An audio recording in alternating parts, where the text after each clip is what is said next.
Hi everyone. This is going to be the first part in a small, well, maybe small, maybe not small. Maybe I'll end up reading the whole book in a sequence of videos where I'm going to read to you my favourite book ever. And I really do mean my favourite book ever. I love this book. And the book I'm going to read to you is this one. It's by Sachar. You probably recognise his name. He also wrote Holes, which is another fantastic book, and the book is called There's a Boy in the Girls' Bathroom. And it is absolutely my favourite book. You can see this book has been through it. I've read this book so many times to so many classes. I just love it. It's set in America, and the main character is a boy called Bradley Chalkers. And just before the beginning, and I'm going to show you this to you now, just before it actually starts, it starts with To Kara. Chapter 1. Bradley Chalkers sat at his desk in the back of the room, last seat, last row. No one sat at the desk next to him or at the one in front of him. He was an island. If he could have, he would have sat in the closet. Then he would shut the door so he wouldn't have to listen to Mrs. Ebble. He didn't think she'd mind. She'd probably like it better that way too. So would the rest of the class. All in all, he thought everyone would be much happier if he sat in the closet. But, unfortunately, his desk didn't fit. He knew. He had tried. "Class," said Mrs. Ebble, "I would like you all to meet Jeff Fishkin. Jeff has just moved here from Washington, D.C., which, as you know, is our nation's capital." Bradley looked up at the new kid who was standing in at the front of the room next to Mrs. Ebble. "Why don't you tell the class a little bit about yourself, Jeff?" urged Mrs. Ebble. The new kid shrugged. "There's no reason to be shy," said Mrs. Ebble. The new kid mumbled something, but Bradley couldn't hear what it was. "Have you ever been to the White House, Jeff?" Mrs. Ebble asked. "I'm sure the class would be very interested to hear about that."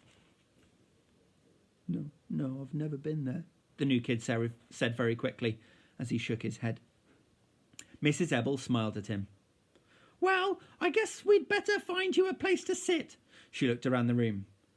I don't see any place except... I suppose you could sit there, at the back." "No, not next to Bradley!" a girl in the front row exclaimed.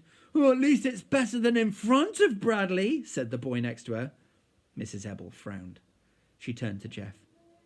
"I'm sorry, but there are no other empty desks." I don't mind where I sit," Jeff mumbled. "Well, nobody likes sitting there," said Mrs. Ebble. "That's right," Bradley spoke up. "Nobody likes sitting next to me." And he smiled a strange smile. He stretched his mouth so wide it was hard to tell whether it was a smile or a frown. He stared at Jeff with bulging eyes as Jeff awkwardly sat down next to him. Jeff smiled back at him, so Bradley looked away. As Mrs. Ebble began the lesson, Bradley took out a pencil and a piece of paper, and then scribbled. He scribbled most of the morning, sometimes on the paper, and sometimes on his desk. Sometimes he scribbled so hard his pencil point broke, and every time that happened, he laughed. Then he taped the broken point of the pencil to one of the gobs of junk in his desk, sharpened his pencil, and scribbled some more. His desk was full of little wads of torn paper, pencil points, chewed erasers, and other unrecognisable stuff, all taped together. Mrs. Ebble handed back a language test. "Most of you did very well," she said. "I was very pleased. There were 14 A's, the rest were B's.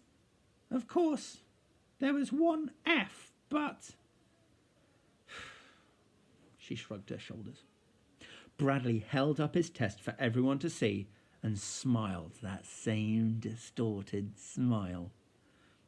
As Mrs. Ebel went over the correct answers with the class, Bradley took out his pair of scissors and very carefully cut his test paper into tiny squares. When the bell rang for recess, he put on his red jacket and he walked outside, alone. "Hey, Bradley, wait up!" someone called after him. Startled, he turned around. Jeff, the new kid, hurried alongside him. "Hi," said Jeff. Bradley stared at him in amazement. Jeff smiled. "I don't mind sitting next to you," he said. "Really?" Bradley didn't know what to say. "I have been to the White House," Jeff admitted. "If you want, I'll tell you about it." Bradley thought for a moment and then said, "Give me $1 or I'll spit on you." And that is the end of chapter 1.